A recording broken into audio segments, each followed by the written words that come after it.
never knew my mom, but I grew up worked as a carpenter, and even though we never had much money, I had everything I needed. And what I needed most were books. Dad would read to me every night, and I became obsessed. When I joined school and discovered the library, I felt like I'd gone to heaven, and I always preferred my friends from stories over real people. Once in 6th grade, I needed to use the dictionary, so I went to Dad's room and climbed a stool to take it down from the shelf. Just then, the stool under me wobbled, and I went crashing to the floor with some books. As I started picking everything up, I saw something that left me shook. It was a picture of a couple holding a baby, and the woman looked exactly like me. She had to be my mom, and the man next to her was my real dad? I turned the picture over, and all it said was, Vienna 2005. That was my birth year.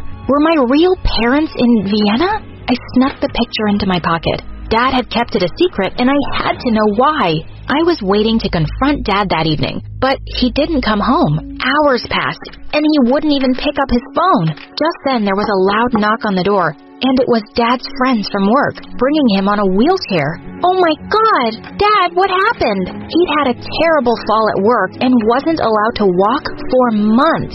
And even after he fully recovered, he had a permanent limp now.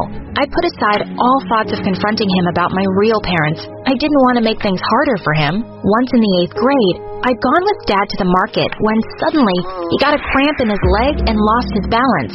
He went crashing straight into a wealthy-looking man who in turn fell onto a food seller's stall, bringing down the whole thing with him.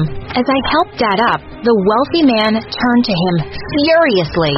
You blind, ignorant man! Look what you've done! My suit is ruined! Do you know what it costs? More than your house, I'm sure! Don't talk to my father like that! He didn't do it intentionally! He has an injured leg! So why is this cripple going around causing trouble for everyone else? I want the money for my suit! You may have all the wealth in the world, sir, but you certainly don't have any compassion. My father's ailments is something he can't help. But what's your excuse for your cold, unfeeling, dead heart? Hey, kid, just shut up and... But just then, a rich-looking lady stepped forward. Don't talk like that to the child. Will this solve your problem? She waved a thick bundle of cash in his face.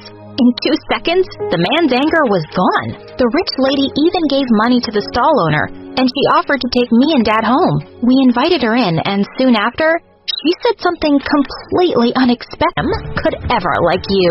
She was crazy, as if I wanted someone like Vincent. Or did I? He was just so nice after that day. He'd come sit next to me in the cafeteria, help me carry my stuff, and one time as I was walking back home, he leapt out of a car and decided to walk with me.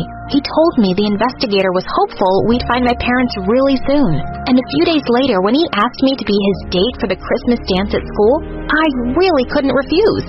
Dad had surprised me one evening with the most beautiful dress, and at the dance, I felt like someone straight out of a fairy tale. I was searching for Vincent in the hall when I felt a gentle tap on my shoulder. Wow, you look really beautiful, Marianne. He took my hand and led me to the dance floor, and it felt like we were in our own little world. At the end of the song, he suddenly pulled me closer and leaned in to kiss me. Everyone around us was clapping and cheering as I kissed him back. During the evening, I went to freshen up in the bathroom, and when I returned, I found Vincent in a corner with Lisa and his friends. Well, Vincent, you really take a challenge seriously. You said you could make any girl fall for you, and you proved it. That kiss could have fooled even me. Marianne has totally fallen for your Prince Charming act. It's gonna be so much fun when you dump her. That's what I was? A challenge? Vincent looked shocked as they all turned around to see me behind them. No, Marianne, wait. It's not what you... I suddenly slapped him hard. Why did I think you were actually a decent human being? You even pretended to help me find my parents just to convince me that you cared? You're the most vile person I've had the misfortune to meet. I hate you. No, I despise you. I didn't go to school for days. I just didn't want to see anyone's face. But one day, Dad walked into my room holding a package. A boy from your school dropped this, saying it was important. Forgive me for opening it first, but Marianne, you've known about your parents, and you've been looking for them? Wait, what? Dad, I'm sorry, I just needed to know. He gave me the package as he sat down on my bed, and I looked through the papers with trembling hands. The first was a newspaper clipping saying my parents were politicians who had been sentenced to prison for 25 years for stealing state funds. I worked at your parents' house. When they were arrested, you were going to be sent to an orphanage, and I just really wanted a kid, so I adopted you, Marianne. I kept the truth from you because I thought it would only make you upset. I'm sorry if I haven't been the best dad. I jumped forward and hugged him, tears pouring down my face. No, you're the most amazing dad anyone could possibly have. Live with me in Vienna. I would love school. Vienna? That's where my real parents were from. This was my chance to look for them. She even said she'd hire Dad as a handyman on her estate. I was really eager to go, and within a week, we'd packed up our lives and moved. The lady's estate was 5 times larger than my school, and Dad and I were given a small cottage to live in. And just a few days later, the lady told me I'd be joining her daughter's school. On my first day, as I walked up to the lady's car, a girl suddenly pushed me aside. Ew, maid, where do you think you're going? Go clean something. Where are your manners, Lisa? This is the amazing girl I told you about, and I'd like you two to be friends. Oh, she's your charity case? She looks like her only friends would be cows and baby goats. And what is so distasteful about being friends with such lovely creatures, may I ask? No.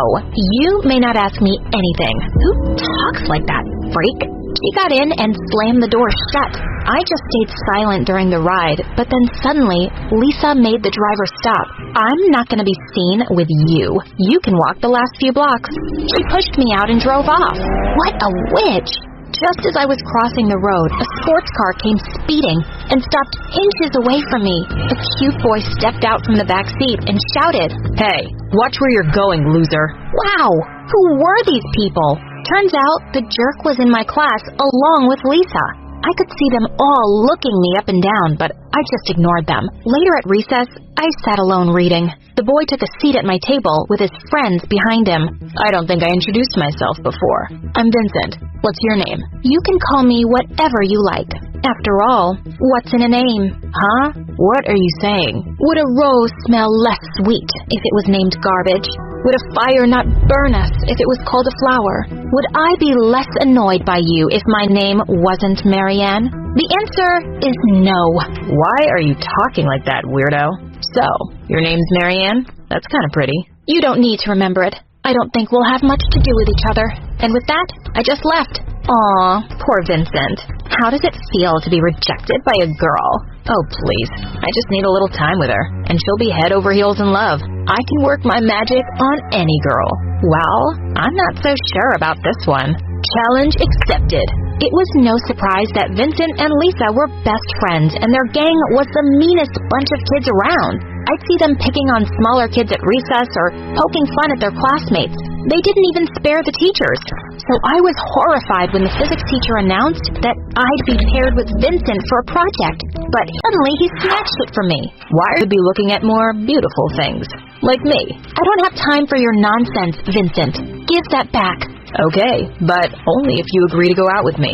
I'd rather jump off a cliff. Wrong answer.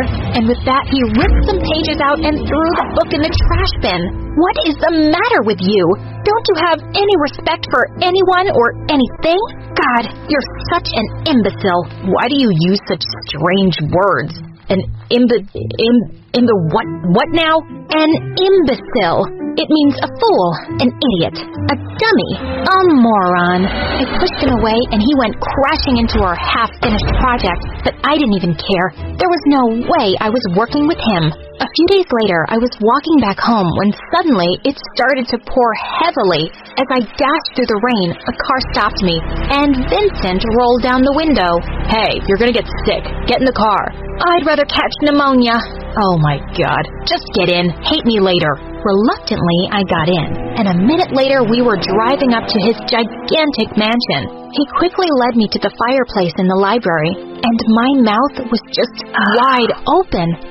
I've never seen so many books in one place in my whole life. what a treasure this is.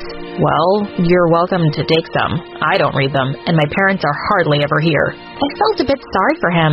That sounded lonely. And suddenly, I remembered something. Oh my God, my parents' picture!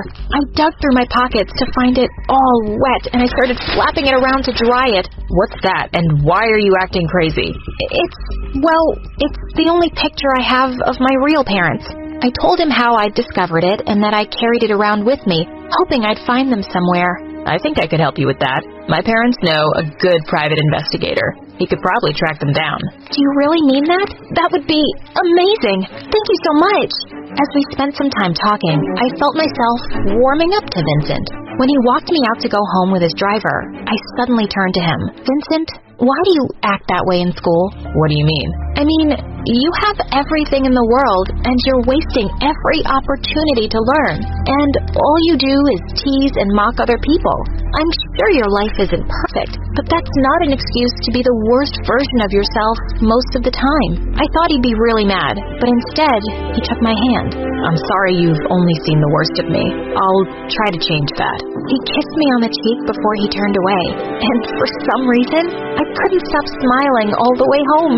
As I was walking down to the cottage, Lisa suddenly jumped out from behind a tree. Is that Vincent's car you just got off from? Why? It's none of your business, Lisa. Not ever. Dad hugged me. See them. I'll arrange a visit, okay?